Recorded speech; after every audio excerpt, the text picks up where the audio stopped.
Eczema के लिए vegan और पौधों पर मबनी ग़िज़ाएँ। क्या ये वाकई मौसर है और बेहतरीन नताइज हासिल करने का सबसे अच्छा तरीका क्या है? इस वीडियो में हम आपको एक्जिमा के लिए वेगन और पौधों पर मबनी ग़िज़ाओं के बारे में सब कुछ बताएंगे और ये भी कि ये दीगर ग़िज़ाई ऑप्शंस के मुकाबले में कैसी हैं। हम आम गलतियों, तरजीही ग़िज़ाओं, किन चीज़ों से परहेज़ करना है और वक्त के साथ अपनी पेशरफ्त को कैसे ट्रैक करना है, ये सब भी कवर करेंगे। तो हमारे साथ रहें।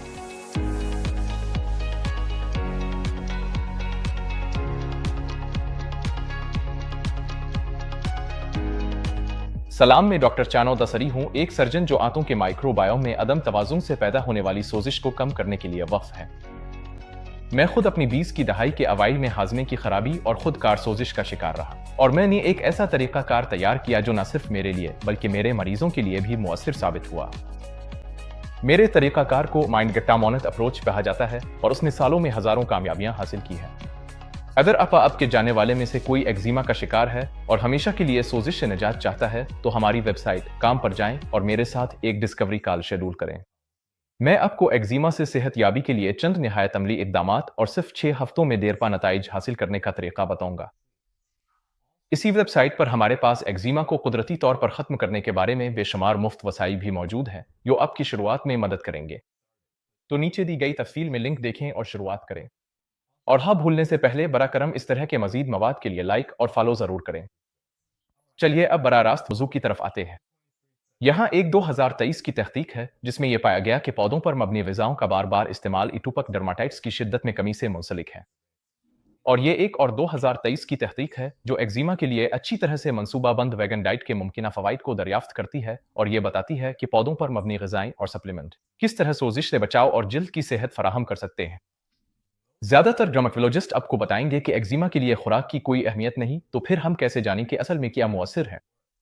जैसा कि मैंने अपनी दूसरी वीडियो एक्जिमा के लिए मिसाली खुराक में जिक्र किया है, मैं हर फर्द की मुनफरिद ज़रूरियात के मुताबिक तैयार करदा फाटोन्यूट्रिएंट पर मबनी डाइट प्लान्स के इस्तेमाल की भरपूर हिमायत करता हूँ। मैं 4 मेयार इस्तेमाल करता हूँ ताकि यह तय कर सकूँ कि कोई खुराक एक्जिमा के लिए मुअस्सिर होगी या नहीं। और उसका यह मतलब नहीं कि खुराक लाजमी तौर पर वेगन या मुकम्मल तौर पर पौधों पर मबनी होनी चाहिए। खुलासा ये कि ये 4 मेयार फाटोन्यूट्रिएंट्स, मिक्रोन्यूट्रिएंट ज़रूरियात, माइक्रोबायोम की मखसूसियत और खुराक से हसासियत हैं। इन मौज़ूआत पर मज़ीद तफसील के लिए एक्जिमा के लिए मिसाली खुराक वीडियो देखें, लेकिन फ़ी अलहाल मैं आपको इसका मुख्तसर जायज़ा देता हूँ। सबसे पहले आइए पौधों पर मबनी खुराकों को देखते हैं और ये जानते हैं कि ये दीगर ऑप्शंस जैसे फाटोडाइट, जिसकी मैं एक्जिमा के लिए सिफारिश करता हूँ, के मुकाबले में कैसी है। मेरी कुछ और वीडियो से आपको कम्प्लेक्स प्रोटीन्स का तस्वुर याद होगा। कुछ पेचीदा प्रोटीन्स मुदाफ़ती रद्द अमल को मुतहर्रिक करते हैं जिससे एक्जिमा की अलामात बिगड़ जाती है। हम अपनी खुराक में प्रोटीन खाते हैं। ये मुख्तलिफ ज़राए से आ सकता है, चाहे वो पौधों से हो या जानवरों से। प्रोटीन बुनियादी तौर पर अमीनो एसिड्स की एक जंजीर होती है जो आपस में जड़ी होती है। जब प्रोटीन हमारे निज़ाम इंहिज़ाम में दाखिल होता है तो हमारी आंतों में मौजूद एंजाइम्स इसे छोटे छोटे हिस्सों यानी अमीनो एसिड्स में तोड़ देते हैं जो फिर जज्ब हो जाते हैं। इन आंतों के एंजाइम्स को प्रोट्स कहा जाता है और उसकी अहमियत यह है कि कभी कभार प्रोट्स अपना काम मुकम्मल नहीं कर पाते और हमारे आंतों और खून में बड़े प्रोटीन के ज़रात तवील अरसे तक मौजूद रहते हैं। ऐसा क्यों होता है? दरअसल कुछ अक़साम के प्रोटीन को तोड़ना मुश्किल होता है। इसके अलावा हो सकता है कि प्रोट्स की मिकदार इतनी ना हो कि वो प्रोटीन को मुकम्मल तौर पर तोड़ सके। जैसा कि आप पहले ही जानते हैं, आंतें एक बहुत बड़ा मुदाफ़ती उज़्व हैं। तो ये नामुकम्मल तौर पर हज़म शुदा प्रोटीन गैर मुल्की खतरे के तौर पर शनाख्त होते हैं और मुदाफ़ती रद्द अमल पैदा करते हैं।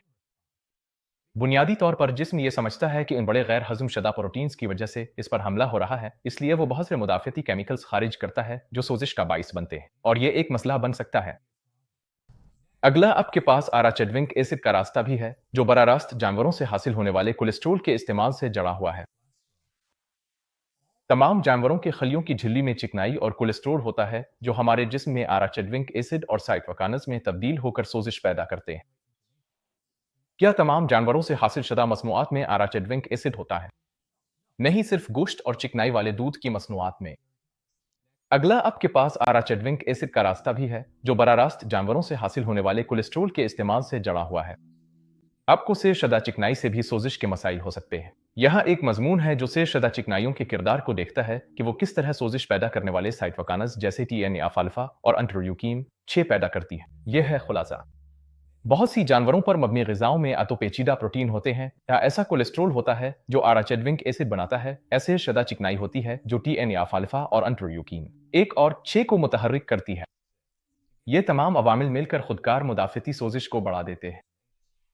इसके अलावा गोश्त और दूध की कुछ अक़सामातों के माइक्रोबायोम पर मनफी असर डाल सकती है। इसी वजह से वेगन ग़िज़ाएँ बाज़ औक़ात एक्ज़ीमा के लिए मुअस्सिर साबित हो सकती है। ये तमाम सोजिश पैदा करने वाली ग़िज़ाएँ ख़त्म कर देती हैं। ये बात अपनी जगह, वेगन और पौधों पर मबनी ग़िज़ाओं के अपने भी कुछ मसाइल हैं, जिन पर मैं इस वीडियो में आगे चलकर बात करूँगा। एक्ज़ीमा के लिए वेगन ग़िज़ा मुकम्मल तौर पर पौधों पर मबनी ग़िज़ाओं पर मुश्तमिल होती है, जो आमतौर पर फ़ाइबर और कार्बोहाइड्रेट्स में ज़्यादा और चिकनाई और प्रोटीन में कम होती है। लुक्टू ओवो वेजिटेरियन जैसी मुख्तलिफ अक़साम भी मौजूद हैं, लेकिन यहाँ हम मजमूई तौर पर पौधों पर मबनी ग़िज़ाओं पर तवज्जो मरकूज़ करेंगे। इस ग़िज़ा में मुतबादिल अशिया शामिल की जाती हैं, जैसे वेगन गोश्त और पनीर नीज़ मक्खन के मुतबादिल। इनमें से बहुत से मुतबादिल काजू सोया या नारियल के तेल पर मबनी होते हैं और रिवायती जानवरों पर मबनी मसनूआत की नकल करते हैं। मिसालों में बियॉन्ड मैट, इम्पॉसिबल मैट डा पनीर और पौधों पर मबनी दूध के मुतबादिल जैसे सोया, जई या नारियल का दूध शामिल हैं। इस ग़िज़ा का मकसद गोश्त और डेयरी मसनूआत में आमतौर पर पाए जाने वाले सोजिश पैदा करने वाले अवामिल से बचना है। लेकिन बात यह है, क्या आपको वो 4 मेयार याद हैं जो मैंने पहले बयान किए थे? आइए देखते हैं कि तवील मुद्दत में यह ग़िज़ा किस तरह कारकर्दगी दिखाती है। आइए पहले मेयार फाटोन्यूट्रिएंट्स पर बात करते हैं। फाटोन्यूट्रिएंट्स वो माइक्रोन्यूट्रिएंट्स हैं जो पौधों पर मबनी सुपरफूड से हासिल होते हैं। ये ताकतवर मुरक्कबात, एंटीऑक्सीडेंट्स और सोजिश कम करने वाली खसूसियात से भरपूर होते हैं, जो आक्समा के मरीजों के लिए फ़ायदेमंद हो सकते हैं, क्योंकि ये पूरे जिस्म में बशमूल जल्द और आंतों में सोजिश को कम करते हैं। यहाँ एक 2021 की तहकीक है जो आंतों के माइक्रोबायोम, प्रोबायोटिक्स और उनके आक्समा के इलाज में बाहमी ताल्लुक, खास तौर पर हिस्टामिन की पैदावार से मुताल्लिक है। और यहाँ एक 2023 की तहकीक है जो पॉलीफिनोल्स को न्यूट्रास्यूटिकल्स के तौर पर जल्दी बीमारियों जैसे आक्समा के इलाज में इस्तेमाल करने का तजिया करती है। फाटोन्यूट्रिएंट्स को अहम ग्रुपों में तकसीम किया जाता है, जैसे polyphenols, terpenes, thiocyanates, fibre resistant starches, omega fats और अल्कारूट्स। ये माइक्रो न्यूट्रिएंट्स सोजिश को कम करने और मजमूई सेहत को सहारा देने में अहम किरदार अदा करते हैं। जब आप अक्समा के लिए वेगन पौधों पर मबनी ग़िज़ा अपनाते हैं, तो यकीनन आप कसरत से फाटोन्यूट्रिएंट्स हासिल कर सकते हैं, लेकिन ये सिर्फ सोच समझ कर खाने के इंतखाब के साथ ही मुमकिन है। अगर मिसाल के तौर पर आपकी वेगन ग़िज़ा में ज़्यादा मिकदार में प्रोसेस्ड आटा, चीनी या नकली गोश्त और पनीर शामिल है, तो ये प्रोसेस्ड ग़िज़ाएँ फाटोन्यूट्रिएंट्स से महरूम हो सकती है और उसके बजाय ऐसे इजाफी अज्जा पर मुश्तमिल हो सकती है जो सोजिश में इजाफा करते हैं। ये एक कदम पीछे जाने के मुतरादिफ होगा। लेकिन अगर आपकी वेगन ग़िज़ा में रेजिस्टेंट स्टार्चेस, फाइबर, ओमेगा आइल्स और मुख्तलिफ जड़ी बूटियां और मुकम्मल सब्जियां शामिल हों, तो आपको आक्समा से सेहत याबी के लिए दरकार फाटोन्यूट्रिएंट्स हासिल होने के इम्कानात कहीं ज़्यादा होंगे। अब आइए मिक्रोन्यूट्रिएंट्स की ज़रूरियात के बारे में बात करते हैं। आक्समा के लिए वेगन और पौधों पर मबनी ग़िज़ाएँ अक्सर मिक्रोन्यूट्रिएंट्स की ज़रूरियात को सही तरीके से पूरा करने में मुश्किल महसूस करती हैं। मिक्रोन्यूट्रिएंट्स में कार्बोहाइड्रेट्स, चिकनाइयाँ और प्रोटीन शामिल हैं। मेरी वेबसाइट पर मौजूद कैलकुलेटर इस्तेमाल करके और अपना कद, वजन और सरगर्मी की सतह दर्ज करके आप अपनी मखसूस मिक्रोन्यूट्रिएंट्स की ज़रूरियात का अंदाज़ा लगा सकते हैं। अगर आप वेगन ग़िज़ा पर अमल कर रहे हैं, तो इसमें तब्दीलियाँ ये होंगी कि चिकनाई और प्रोटीन की मिकदार बढ़ाई जाएगी, जबकि कार्बोहाइड्रेट्स की मिकदार कम की जाएगी। अमूमी तौर पर ऐसी ग़िज़ा जिसमें आधी कैलोरीज चिकनाई से हासिल हों, अमूमन अच्छी समझी जाती है।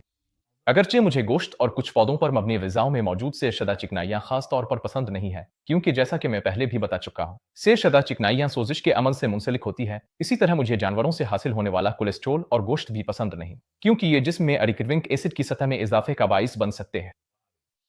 मैं अपनी चैनल की दूसरी वीडियोज़ में आक्समा की सोजिश के इन दोनों रास्तों की वजाहत करता हूँ। तो अगर आपको दोबारा याद दहानी की ज़रूरत हो तो बिला झिझक वो वीडियोज़ देख लें। तो जब मैं अपने क्लाइंट्स के लिए डाइट तैयार करता हूं, तो वो अमूमन वाज़े वजूहात की बना पर कार्बोहाइड्रेट्स में कम होती है। ज़्यादातर चिकनाइयाँ ओमेगा पौधों के ज़राए से आती हैं और उन मसाई से बचा जाता है। मैं ये भी यकीनी बनाता हूँ कि डाइट में कम अज़ कम 100 ग्राम प्रोटीन हो, जो कि सिर्फ पौधों पर मबनी ग़िज़ाओं पर इन्हिसार करने की सूरत में मुश्किल हो सकता है।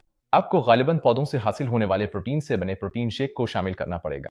इसके अलावा अक्समा के लिए वेगन डॉट्स में अक्सर कार्ब्स, चिकनाई और प्रोटीन के तवाज़ुन की अहमियत को नज़रअंदाज कर दिया जाता है। वो फाइबर की निगरानी को नज़रअंदाज कर देते हैं, जो आंतों के माइक्रोबायोम को बेहतर बनाने में मसाइल पैदा कर सकता है।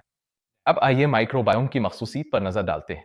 आइए इस मसावात की तरफ वापस चलते हैं। खराब बैक्टीरिया और फंगस कार्ब्स पर पलते हैं, जिससे सोजिश पैदा होती है। वेगन डॉट्स अमूमन कार्ब्स में ज़्यादा होती है और उनमें से कुछ कार्ब्स फ़ायदेमंद नहीं होते। तो क्या वेगन डॉट्स सेहतमंद बैक्टीरिया की तरफ ले जाती हैं? इसका जवाब बिल्कुल नहीं है। और मैं जानता हूं कि यह बात मुतनाज़ा लग सकती है, क्योंकि YouTube पर बहुत से लोग दावा करते हैं कि वेगन डॉट्स से आंतों के माइक्रोबायोम की तनव्वो में बेहतरी आती है। यहाँ तक कि रीडक पर भी ऐसी बहसें होती है जो उसकी हिमायत करती नजर आती है, लेकिन मैं आपको एक अमली नुक्ता नजर देना चाहता हूँ। अपने करियर में मैंने सैकड़ों अदर हजारों नहीं तो स्टूल स्टडीज का जायजा लिया है, और ज्यादातर औकात में आक्समा के लिए वैगन डाइट अपनाने वाले लोग अपनी खुराक के जरिए अपनी आंतों में अच्छे बैक्टीरिया का दुरुस्त इंतखाब नहीं कर पाते। एक्जिमा की नौयत में सोजिश शामिल होती है जो कि आंतों के माइक्रोबायोम की खराबी से पैदा होती है। लिहाजा हमारे प्रोग्राम के आगाज ने हम जापान से पेटेंट शुदा प्रोबायोटिक्स इस्तेमाल करते हैं ताकि माइक्रोबायोम को दोबारा मुतवाजिन किया जा सके और नुकसानदेह बैक्टीरिया को खत्म किया जा सके। और आप इस अच्छे बैक्टीरिया की अफजाइश कैसे बढ़ा सकते हैं? ये कार्बोहाइड्रेट से परहेज करके नहीं होता, बल्कि ये सही तनासुब और मिकदार में फाटोन्यूट्रिएंट्स का इंतखाब करके होता है। और यही वो मकाम है जहां माइंडगत इम्यूनिटी तरीका वाकई अपनी इफादियत दिखाता है। हम एक ऐसा मंसूबा तैयार करते हैं जो मखसूस फ़ायदेमंद बैक्टीरिया की अक़साम की अफजाइश को फ़रोग़ देता है, जो एक हिफाजती बायोफिल्म बनाते हैं और नुकसानदेह बैक्टीरिया और फंगस को ख़त्म करते हैं। वक्त के साथ ये फ़ायदेमंद बैक्टीरिया जिस्म में प्रो इन्फ्लामेटरी मार्कर्स जैसे TNA अल्फ़ा और इंटरल्यूकिन 6 की पैदावार को कम कर देते हैं। एक्जिमा के लिए वेगन डाइट का सबसे बड़ा मसला यह है कि यह मसले की जड़ को हल नहीं करती।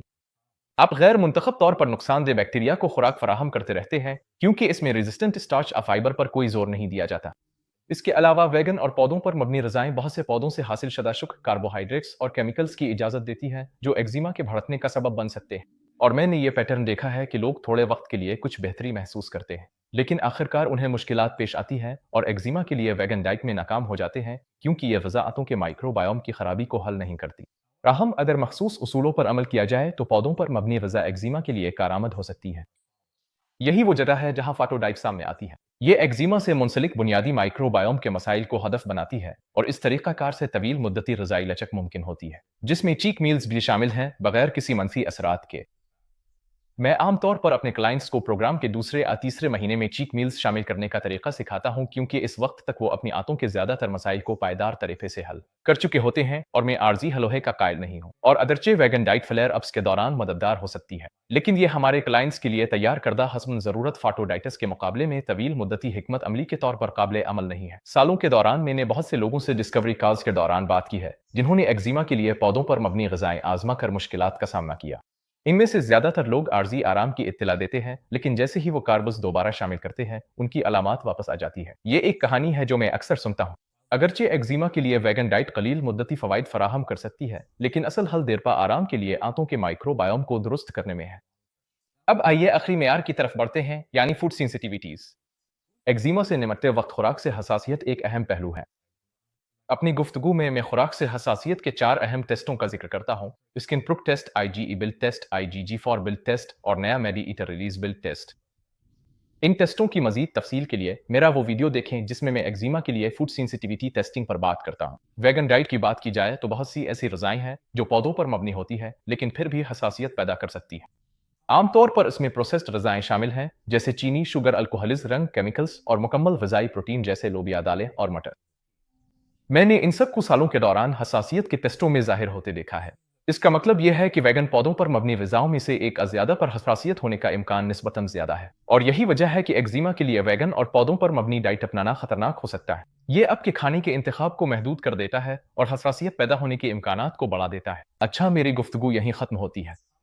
नीचे कमेंट्स में मुझे अपने वेगन डाइट के तजुर्बात बताएं, आपके लिए क्या बेहतर रहा और क्या नहीं। मुझे आपके सफर के बारे में जानकर खुशी होगी। जैसा कि आप जानते हैं, मैंने अपने क्लाइंट्स के साथ माइंडगत इम्यूनिटी मेथड इस्तेमाल करके शानदार कामयाबी हासिल की है, और मैं ज़ाती नौयत की फाटोडाइटिस और गट माइक्रोबायोम की तवज्जो मरकूज बहाली की भरपूर हिमायत करता हूँ ताकि देरपा नताइज हासिल किए जा सके। अगर आपको ये वीडियो मुफीद लगी हो तो मजीद इसी तरह के मवाद के लिए लाइक और सब्सक्राइब करना ना भूलें। हमेशा की तरह ये डॉक्टर चानो दसरी है माइंडगत इम्यूनिटी क्लिनिक के साथ, और अगली बार आपसे मुलाकात होगी।